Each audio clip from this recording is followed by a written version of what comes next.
Chapter 18, Bob. Did anyone else just see a chicken shimmy down that drain pipe? One of the big-hatted boys had shouted. It had something rolled up under its wing. Maybe it was a wombat, his friend or brother had suggested. This was no wombat. The woman with them swatted them on the heads and said not to tell tales. It was epic. I wait for Livy to join me behind the tree. Wait till you hear what I've learned, I say, when she finally arrives, huffing and puffing. She puts up a give-me-a-minute finger. Then she takes out a whistle and blows it hard. Twice. I put my hands over my ears. Ouch! Finely tuned sense of sound, remember? Sorry, I have to blow it every 2 minutes. We hear 2 more whistle blows close by, but less painful. Livy smiles. That's grand. She's resting. She twists around, likely making sure we're alone before asking, What are you doing here, Bob? After you left me without saying anything, even though you know I'm sensitive about that. I pause as she reaches out to pat me on the head, a gesture I choose to interpret as an apology.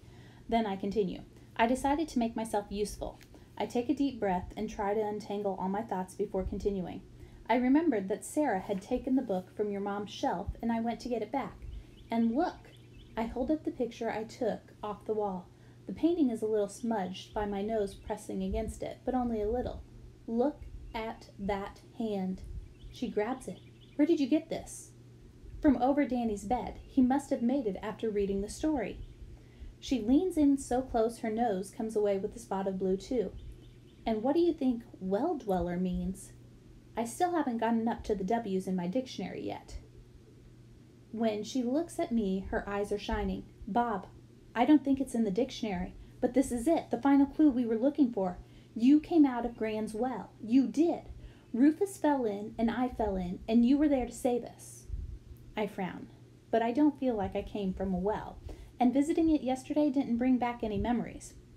I know, but maybe that's part of how your magic protects you or something. Protects me by making me forget where I came from? What kind of second-rate magic is that? It's not the best, Livy agrees. I bet the book would tell us more. Yes, let's go ask Danny where it is.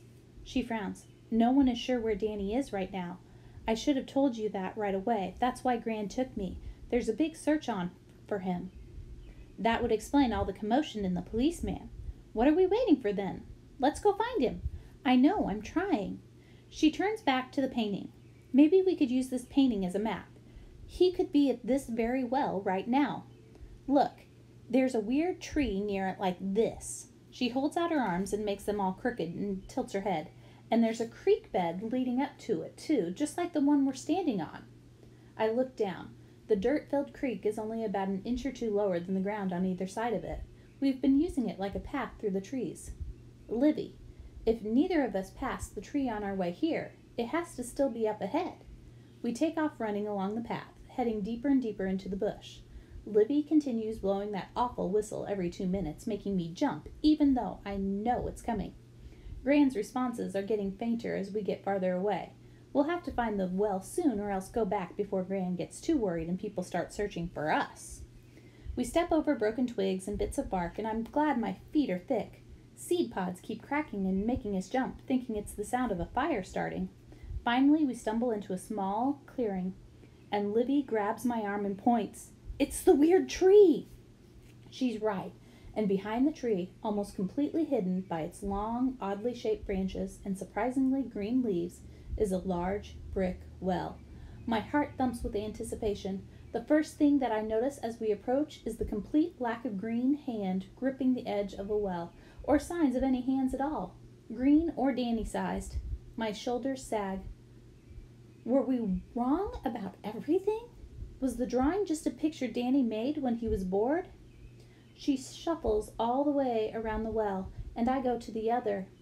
At the same time we shout, Danny!